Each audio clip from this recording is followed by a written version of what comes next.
Saudaraku, minggu yang lalu kita melihat mengenai sidang Antioquia yang terjadi karena anak-anak Tuhan bersaksi pada waktu aniaya. Saudaraku, memang firman Tuhan berkata kita adalah saksi-saksi Tuhan. Kamu adalah saksi-saksiku. Sidang pertama, walau dianiaya dia terus bersaksi, dia terus memberitakan Injil di mana saja dia berada. Dia tidak malu mengaku Yesus. Dan firman Tuhan berkata, dan tangan Tuhan menyertai mereka itu. Sampai sekarang tangan Tuhan menyertai setiap pemberita Injil. Sampai sekarang tangan Tuhan menyertai firman-Nya dan meneguhkan firman itu dengan kuasa dan tanda ajaib. Firman Tuhan belum kehilangan kuasanya, saudaraku. Lalu sejumlah besar orang selamat di Antioquia. Kabar itu sampai ke Yerusalem. Lalu Yerusalem mengutus Barnabas ke Antioquia untuk mengajari sidang saudaraku di Antioquia, saudaraku. Barnabas merasa dirinya saudaraku kurang cukup, lalu dia panggil Saulus.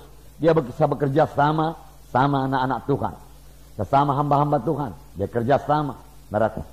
Lalu firman Tuhan berkata, sidang Antioquia berubah dalam tempo setahun. Dia jari terus, saudaraku. Dia jari. Lalu untuk pertama kalinya di Antioquia disebut orang Kristen, pengikut Kristus.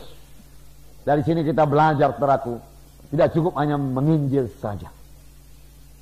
Sesudah diinjili mereka perlu dimuridkan. Tidak cukup jiwa itu, saudaraku, selamat pada hari Minggu. Kita bersyukur lebih daripada 200 jiwa-jiwa diselamatkan tiap-tiap minggu, saudaraku. Itulah pekerjaan Roh Kudus. Tapi tidak sampai di situ saja, saudaraku. Masih banyak harus kita kerjakan lagi. Saudaraku, kita harus mengunjungi mereka, amin, saudaraku. Melayani mereka, mengajari mereka. Jika mereka kebaktian lagi, saudaraku, pada hari Rabu di kelompok sel, hari Minggu, saudaraku, di kebaktian Minggu.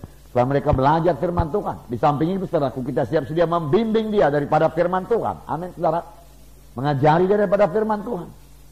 Oleh sebab itu, seorang anak Tuhan, apalagi seorang pemimpin KKS, saudaraku, kebaktian kelompok sel, saudara, harus penuh dengan firman Tuhan.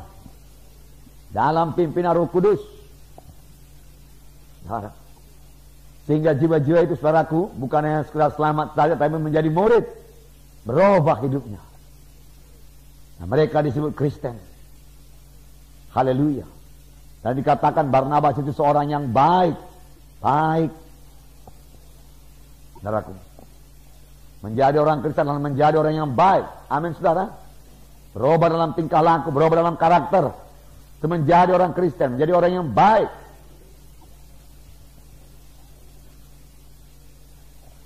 Haleluya. Penuh dengan Roh Kudus.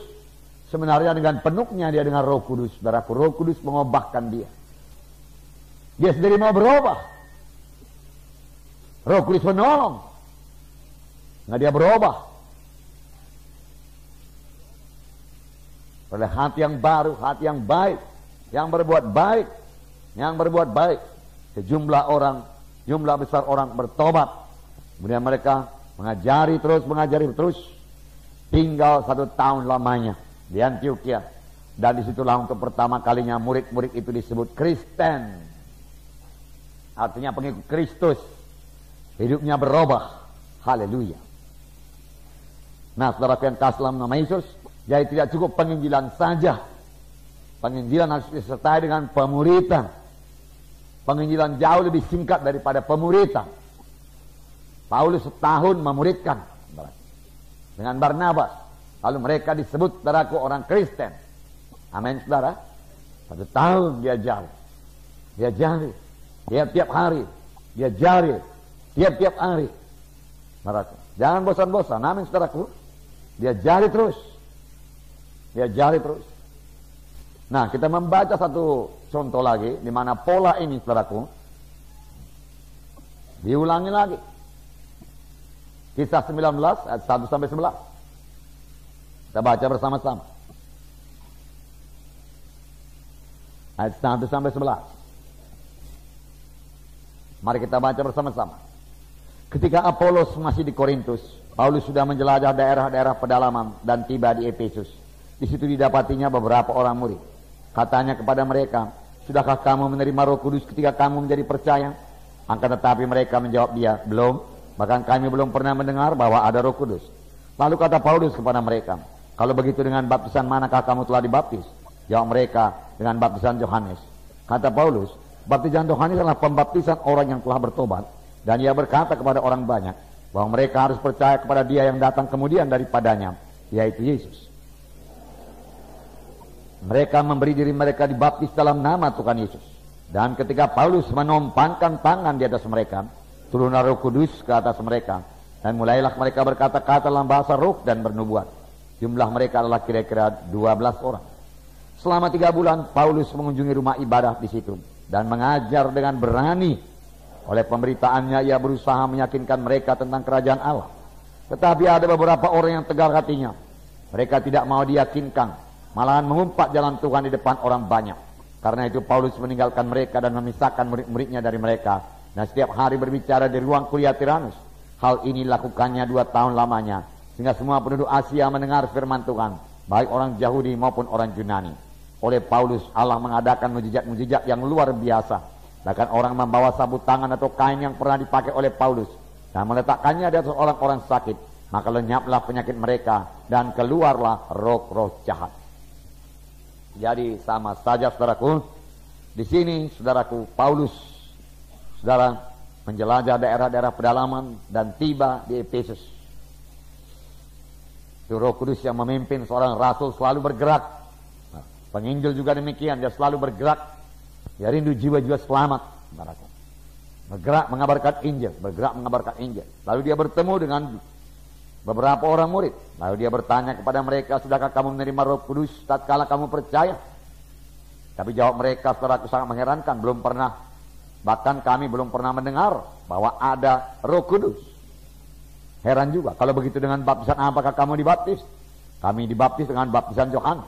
Sebenarnya Yohanes, saudaraku, mengerti baptisan Roh Kudus. Amin, saudara. Yohanes telah menceritakannya. Kemudian daripada aku akan datang seorang, membuka tali kasutnya pun aku tidak berlayak. Aku mempersiapkan jalan baginya.